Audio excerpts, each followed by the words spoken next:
Practically করেছি সেটা হচ্ছে wire up a circuit in PVC conduit pipe to control one lamp from two different places. মানে একটি ল্যাম্পকে দুটো ডিফারেন্ট প্লেস থেকে দুটো বিভিন্ন সুইচ থেকে কন্ট্রোল করা যে প্র্যাকটিক্যাল, সেটাই আমরা করছি।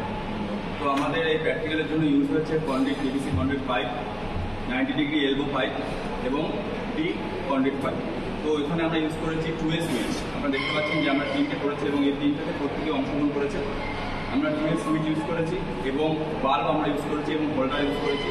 এবং আমরা দেখতে পাচ্ছি লাইনটা এটা সাধারণত কোথায় হয়, বাড়িতে সাধারণত সিঁড়িতে আমরা এই ধরনের ওয়্যারিং করে থাকি। কেন দরকার পড়ে, যখন কোনো ব্যক্তি সিঁড়িতে উঠতে চায় তখন তাকে ল্যাম্পে জ্বালিয়ে উঠতে হয়, কিন্তু যখন সে ওপরে উঠে যায় তখন তাকে ল্যাম্পে নেভানোর প্রয়োজন পড়ে।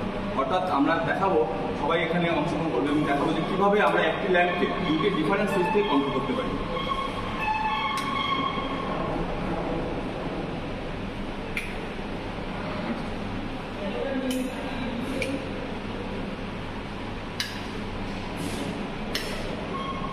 তো এভাবেই বাড়িতে সাধারণত আমরা সিঁড়িতে ওয়্যারিং করে থাকি এবং বিছানাতেও যখন আমাদের চার্জারের প্রয়োজন পড়ে তখন আমরা এখানে